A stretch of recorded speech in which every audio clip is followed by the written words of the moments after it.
bandiraɓe sehilaɓe musidɓe tedduɓe taweteɓe e jokli windere on calminama on juurama on ñagama duwaw on neldama duwaw. Eɗen jiiɗi haalde eɗen joljole baɗɗe e nder leydi Sénégal ko wayno immigration clandestin. Eɗen gandi ɗum ko joljole ɗe ganduɗa hande mbayi kono puɗɗitiɗe ni e nder oɗo aduna. Ene wayno ni e ndeɗo yontere nde ɓennuɗen en jii yimɓe jaggama hen walla laamu jaggi hen laabi ɗiɗi te taw ko mantinɗi no feewi yimɓe wannoɓe préparé ene jiiɗi yaade Europe. Ada ko jaggede laana ene waɗi joɓari ko wayno ñamde e yarde e essence e yimɓe seeɗa ene ndendina ene jogorono tawtunede hen woɓɓe gam yidde fokkidde ko ɗon laamu gendarmerie national mo Sénégal fowoye mabɓe jungo. Ɗum ne haale deƴƴaka balɗe pawti hen yiya kadi karuji fodde tati ene mbaɗi fodde temedere neɗɗo pawɗo eɗi kucci toon e nokku hedde Mbour eɗi jiiɗi ƴettiroyde toon laana gam yidde yaade Europe.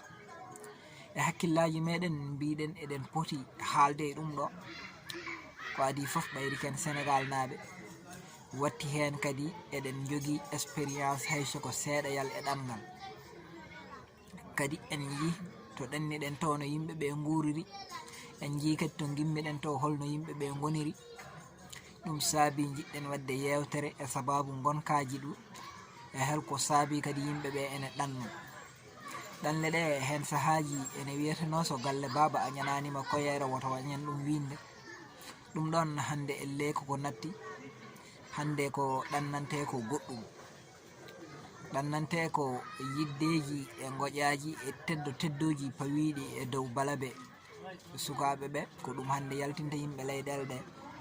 En sahaji aɗa yiya liggotoɗo e nder leydi muɗum ene daña seeɗa seeɗa no wurdi ene ñama hen ene yara hen kono ronka wawde fawitade ɗum acca ko waɗanno foof wona ko ma ɗanno.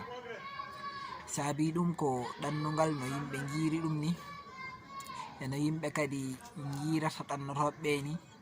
En sahaji yimɓe ɓe koko Pulaar wiyata ko yidde ene haɗa yiide. En kewani yiide ɗanniɓe jooɗiɓe toon donki artude, en kewani yiide artuɓe ɓe gaddani ɓe, en kewani yiide kadi luttuɓe toon ne ganduɗa taw ene jogui ene donki artude. En kewani yiide kadi kewɗen yiide tan ko ɓe ganduɗa ko artuɓe ene gaddi seeɗa ene maha ene mbaɗa e galleji ene gona ɗo seeɗa ene guura ɗo ene duttito ko ɓen ɓuuri ko mbawten yiide. Ɗum tagui jiɗɗen wurdude no ɓen gurdiri ni. Ɗum ko hen gueɗel gongel ngel ko rendogo sali yen guur e nokkuji meɗen. Rendogo fawi e sukaɓeɓe teddedi ndi ganduɗa hen sahaji hakkille walla neɗɗo hattanani ndin teddedi damburdu no foti hande teddude, teddedi nde inna foti teddude, teddedi nde julde foti teddude. Ɗin teddoji foof pawodira e aade jomum ronka hen sahaji joɗade. En sahaji jomum yiɗa hurtinde kono taw ko jogui ko wawa timmude ɗum taga ɗum andude hen wiya ko ma ɗanno. En sahaji jomum resa yo joom muɗum no sowi ene miijo wadde won indeji ene andi ko ɗin woni gadoraɗe to meɗen tawa ko ma ɗanno.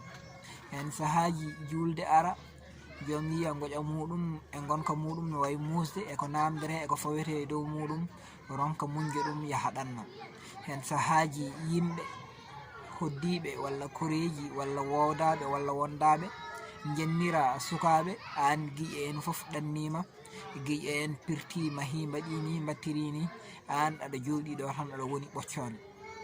Ɗum ene taga yimɓeɓe yidde yaade. Ɗen gueɗe foof ndenda e hakkille aade wona o tawa hankandi jonde alanama ko ma tan o yaha no yarata foof yo yaha. En sahaji yiya leyɗele ɗe joom yahata ɗe so ari ha yettima yiya réalité gonɗo toon, yiya holno wonira, yiya holno yimɓeɓe goniri. Hen sahaji arde e wuuro wonde hen hitande walla duuɓi ɗiɗi a wawa andude réalité wuuro ngo kono sa woni hen duuɓi 10 ha 16 aɗa foti andude réalité ngon wuro. ɗum tagi enen eɗen mbawi wiide hay sen ganda leydi ndi gonɗen ndi tigui rigui en gandi holno yimɓeɓe gurdi, holno ɓe goniri, par ce que en goni ɗon duuɓi 16 2006 ha yetti 2021. donc ɗin duuɓi 16 gonaɗi ɗon en yi holno ɓe mbaɗirta inde, en yi holno ɓe mbaɗirta dambordu, en ji holno ɓe juulirta so julde ari. en gandi ndeka kamɓe hoytude gueɗe ɗe no mbaɗirte ni e famɗinede ɗe ha woni moni foof wawi hattande ɗum ene saabi tagde ɓe wawde joɗade. hen sahaji aɗa yiya neɗɗo tawne wurdi holno neɗɗo foti wurdude Sénégal ni, comme no dawa hirto no mbireten ni, wuuray ɗam gurdam, kono neɗɗo o wuuray ɗam ɗon tawno wondi e weltare mawde, ene wondi kadi e yidde wasde yaltude leydi muɗum, te a nanata ene haala yidde yaltude leydi muɗum ni. mi sikku koko gonka ka ko ruuɗi gueɗe kewɗe, ko wayno mawninde damburdu ha yetto won nokku, ko ruuɗade ɗum nde, mawninde inde ha yetto won nokku, mawninde julde ha yetto won nokku, ruuɗade ɓe ɗum nde ene tagui hakkillaji mabɓe ndeeƴi e wawde hodde to ɓe jeeyaɗo. ɗum noon mi sikku enenne koye ndin ngal jaɓɓal poɗɗen yaɓɓude, mbete hakkillaji men ne mbawa deeje en to jeeɗen ɗo, mbawen hodde ɗon. saabu koko dooki aduna ho ko ɗanngal ko yeehi ha wayno yiɗi fande ni, kadi koko yiɗi hankandi presque ɗanngal way kono jogori accede ni. en jiinde saaha 2020 nde corona waɗi, en jiino aduna o jiiɓori, ɗo ya garta o sattiri, no goƴaji goniri e aduna he, no yimɓe hewɓe jiiɗiri dogde ene jalta e won leyɗele, waɗi uddo wonti caɗele, wonti hen piile, e woɓɓe hen cokaɓe aéroport uji, e woɓɓe hen waɗaɓe quarantaine uji. woni musibbaji ɗi ganduɗa hedde lewru walla lewru fawdu jiibru ene woni e aduna he, neɗɗo fof ne ronki andude holno foti wonirde. miijoji mawɗi luggiɗɗi yimɓe heɓ puɗɗi wattu ɗum miijade, so ni kontiri holno ñamirte, holno yarirte, est ce que yimɓe potani hodde e ndema. miijoji ɗin fof batti ɓulde e hakkillaji yimɓe. kono yimɓeɓe wayno ni on leçon o waɗanani yimɓe leçon hay batte ni e banggue hakkilantagal, saabu ɗum holliri nde saaha nde Ukraine e Russie goni e habde, ha ɗi sanction ji baɗaɗi, ha caɗele kewɗe hen kewi hen, satto nguuraji. en jii toujours kala ko ari watake ne mbaɗani préparé ni yanaɗe dow meɗen tan. gueɗel tataɓel en jii aduna o ñande foof ene ɓeydo faadde, nokkuji doguetenoɗi ne jeeheɗi natti welde. gandirten ɗum ko en jiiya ñande foof société ji mawɗi ene gimmo Europe gara Afrique gam yidde hebde guese demeteɗe, wadde palante ko wayno société ji, wadde ga liggorɗe mawɗe, yidde artude Europe, yidde artude Afrique. seedantagal muɗum en jii hikka France ngakkude ɗum toɓo ha woni feccere e maaje mabɓe e carli mabɓe ɓeeɓi, ha woni guese mabɓe kewɗe demetenoɗe cakkiti ko mayde. yeehi ha woni hayɓe mbaɗi interdit e won nokkuji rosde won gueɗe, sababu nde hulde yimɓeɓe e koye mumen hade manquede ndiyam. en jii probléme barrage bannoɗo hakkude Éthiopie kañum e Égypte bone ndiyam.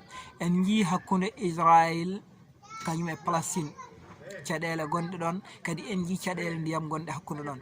en jii hakkude Jordanie kañum kadi e wondude Israël, e wondude général état uni e Arab uni. en jii ɓen caɗele ɗe ɓe ɗeɓno hebdude hakkude maayo wongo hakkude mabɓe maayo welgo saɗede ndiyam. donc hollirta wadde ndiyam e leydi to hucca to ɗum ko valeur mawɗo. yimɓeɓe yo mbat feere mbaɗa e hakkillaji yimɓe ɗi yo nguur e leyɗele mumen, nguura no foti wurdede ni, jooɗo ndena leyɗele ɗe. ɗum noon bandiraɓe sehilaɓe, yaadu ndu tabitta ko ndu lorrata ko ɓuuri hewde e ko ndu rokkata ko.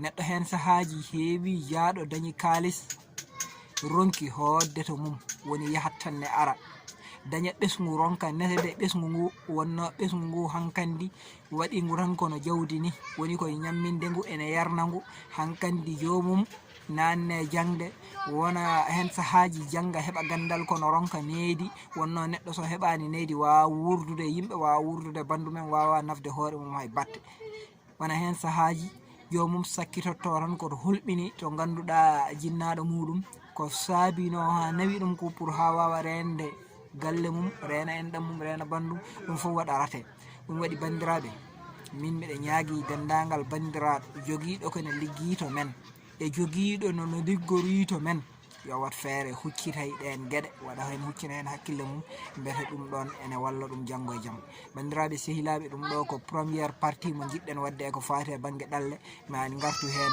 taw koye façon ngaji kewɗi ɗi ganduɗa eɗen mbawi rokkude hen yimɓe humpito on jarama.